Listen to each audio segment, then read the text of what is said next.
Bismillahirrahmanirrahim. Wassalamu alaikum warahmatullahi taala wabarakatuh.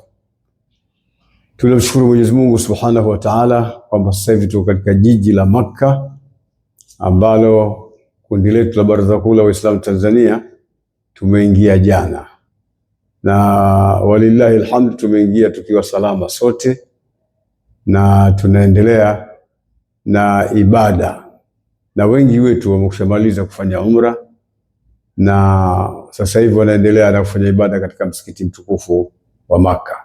Na kwa hali ilivyo, makundi mengi mbalimbali ya taasisi mbalimbali za hija yameingia katika mji wa Makka na anaendelea na shughuli za ibada kama kawaida. Na kwa mwaka huu tunamshukuru Mwenyezi Mungu Subhanahu wa Ta'ala kwa kuwa kiwango cha idadi kubwa sana ya mahujaji mwaka huu kutoka Tanzania kufikia mpaka 4,000, jambo ambalo halijawahi kutokea huko nyuma. Huko nyuma ilikuwa tunapatikana watu 2,000, 1,800, 2,500, 3,000 kasoro, lakini walillahi alhamdu mwaka huu tumeweza kufikia 4,000. Hii inatupa ishara ya kwamba mwakani Mwenyezi Mungu Subhanahu wa Ta'ala akitujalia na akitupa taufiki tunaweza tukafika hata mahujaji 7,000. Na pia kuna haja ya kushukuru Beitha ya Tanzania Haji Mission kwa kushirikiana na taasisi mbalimbali za mahujaji bara na visiwani, imeweza kufanya kazi kubwa sana ya kuratibu amali hii ya hija, na tunatarajia mambo mengi kufanywa katika kipindi hiki, kwa sababu nimeona mahujaji wengi wana hamasa kubwa, mioyo yao imekunjuka, na unaona kabisa wako katika furaha ya kufanya ibada na hawataki mchezo kabisa wa kubakia katika mahoteli.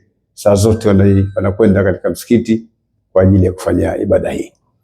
Na wasia wangu uliotoa kwa mahujaji ni kuiombea nchi yetu ya Tanzania, kuiombea amani, kuiombea utulivu, kuiombea watu wawe wanapendana, wawe wanashikamana, wawe lao ni moja, na kuombea watu wawe na uzalendo na nchi yao, lakini bila kusahau kuombea viongozi, kwa sababu katika moja ya mambo makubwa anayotakiwa mtu kuyajua ni kwamba kiongozi ni mtu wa kuombewa na raia zake.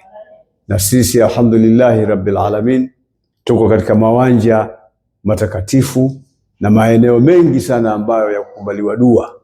Basi ni juu ya kila haji kuhakikisha kwamba anamuomba Mwenyezi Mungu Subhanahu wa Ta'ala na kuwa na uchungu na nchi na uzalendo, na kuhakikisha kwamba tunaiombea sana sana sana sana nchi yetu iwe na utulivu, watu wawe na kusimama na nchi zaidi kuliko jambo jingine.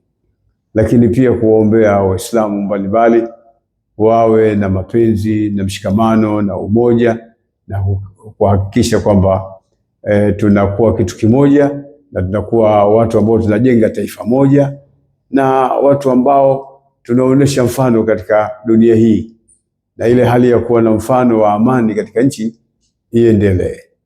Na katika maeneo mbalimbali baada ya kutoka hapa, takapofika mwezi 8 Dhulhijja, watu wataondoka katika jiji la Makka kuelekea mashair, yani kuelekea Mina kwa ajili ya matayarisho, ili itakuwa yaumu tarwiya, lakini vile vile kwa ajili ya kuelekea Arafa kwa ajili ya ibada zinazoendelea kule tukiwa katika mashair.